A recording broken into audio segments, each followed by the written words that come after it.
Est-ce que tu arrives à prendre simplement du simple plaisir, juste à regarder un film sans l'analyser et voir un match sans essayer de voir ce qu'il y a derrière? Ouais, ouais, ça j'y arrive quand même. Par exemple, au cinéma, il y a le dernier Spider-Man qui est sorti. Très honnêtement, c'est extrêmement mal écrit, il n'y a aucun message derrière et tout. Pour autant, je suis sorti du film avec un sourire pas possible parce que juste j'ai pris un plaisir de fan de voir des choses à l'écran, même si c'est très mal amené et tout ça. Juste, je prends vraiment mon pied devant ce genre de film. Et heureusement que j'ai encore cette fibre enfantine, on va dire, à juste, voilà, juste profiter de quelque chose. Parce que si je devais faire de l'analyse de films, par exemple, en permanence, bon, bah, on est à combien? On est à 28 ou 30 films du Marvel Cinematic Universe. Bon, dedans, il y en a avoir 3 d'intéressants et le reste, c'est vraiment du popcorn pur et dur, quoi. Pareil, j'adore les Fast and Furious. Il n'y a strictement rien d'intelligent dans un Fast and Furious, quoi. Il y a même pas de message social derrière. Peut-être le premier éventuellement, mais les autres, c'est fini, c'est vraiment de l'action pure et dure.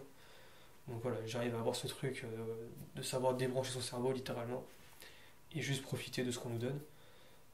Après, sur les matchs de foot, c'était le cas il y a encore 3 4 ans. Je trouve que depuis la dernière Coupe du Monde, on a vraiment le politique a pris une place énorme sur les matchs de foot. Et cette année, je crois qu'il n'y a pas une seule journée de Ligue 1 qui s'est pas terminée avec au moins un match interrompu pour violence, pour débordement, pour machin. Donc là, aujourd'hui, le football n'a même plus de place de sport ou de plaisir, de loisir. Tout est politisé. Enfin, il y a des antifas, il y a des violents, il y a des néo-nazis dans le cas de Lyon parce qu'ils ont des drapeaux avec des croix gammées et tout ça. Enfin, il y a trop de problèmes extérieurs qui se mettent dans le foot, mais c'est normal, c'est l'un des sports les plus populaires du monde, et c'est surtout un des sports les plus sociaux du monde où enfin, tout passe par le foot, enfin, c'est un truc de fou.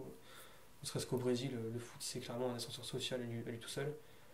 Et du coup, sur le foot, là c'est compliqué, j'avoue, c'est très compliqué sur le foot.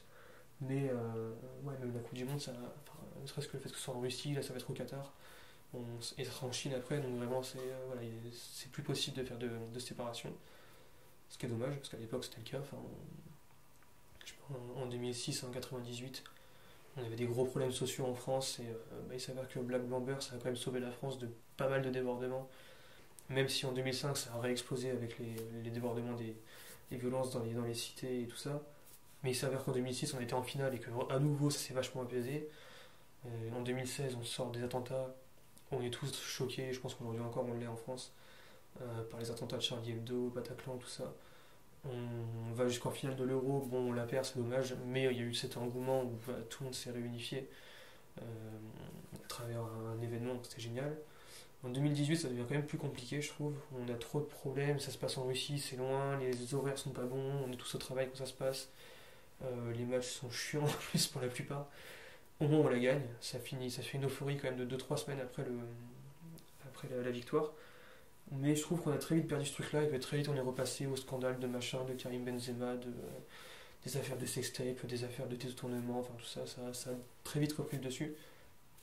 Et puis il y a eu le Covid, alors là c'était fini, ça a mis fin à tout ce qui était loisir en général. Et je pense que depuis on a du mal quand même à revenir à quelque chose de plus enfantin sur ce sujet-là. Mais après, moi je m'intéresse pas du tout à tout ce qui est rugby et tout, c'est pas du tout ma culture, donc peut-être que chez eux ça va très bien. La natation ça va pas bien. Il y a trop de problèmes en ce moment. Le patinage c'est pareil, trop d'histoires de viol, enfin je pense qu'il y a beaucoup de choses qui se sont détériorées là au niveau sportif, en grande partie à cause de MeToo ou grâce à MeToo, ça dépend de quel point de vue on se place. Mais on va dire d'un point de vue spectateur, à cause de MeToo, parce qu'il y a trop de politique partout dans le sport en général. Et c'est un peu triste, on a du mal à sortir la tête de l'eau, je trouve. Je sais pas s'il y a un sport aujourd'hui où on peut regarder à la télé ou en vrai et se dire juste j'ai pris du plaisir et pas voir tous les problèmes qu'il y a derrière. Parce que même si on va, je sais pas, on va à la Mosson à Montpellier voir un match je sais pas, Montpellier-Brest, il y a des débordements, il y a des supporters qui rentrent sur le terrain, enfin il y a toujours un truc qui vient nous perturber. Et ça va être. J'espère que ça va changer. C'est pas le cas pour l'instant pour le foot avec tout ce qui arrive. Mais j'espère que sur les autres sports ça va changer, qu'on va arrêter de parler juste des affaires extra-sportives et qu'on va se remettre un peu à juste le plaisir du sport en fait. Enfin, ne serait-ce que le Tour de France, il a presque fallu l'interdire dans certaines villes parce que c'était soi-disant pas écologique et misogyne ou je sais plus quoi. Alors, si on invente des polémiques sur tout n'importe quoi, au bout d'un moment ça devient un peu énervant. Donc voilà, je sais que les salons de jeux vidéo c'est pareil. Il y a le truc des babes, donc les femmes très dénudées pour certaines, qui ont toujours été là parce que c'est comme dans les salons de voiture et tout. J'avoue, c'est pas du tout. Enfin, quand on va dans un salon de jeux vidéo, du coup, on y va pour prendre du plaisir, vraiment. On n'est pas là pour avoir des militants féministes ou justement pro-babes qui sont là devant le portail. On est là pour voir des jeux vidéo et d'ailleurs les fameuses babes n'ont pas spécialement leur place de base. Elles sont pas là pour vendre leur corps concrètement, on est là pour voir des jeux vidéo. Mais c'est devenu ça aujourd'hui et du coup il y a même plus ce côté plaisir où enfin, c'est un peu dommage quoi.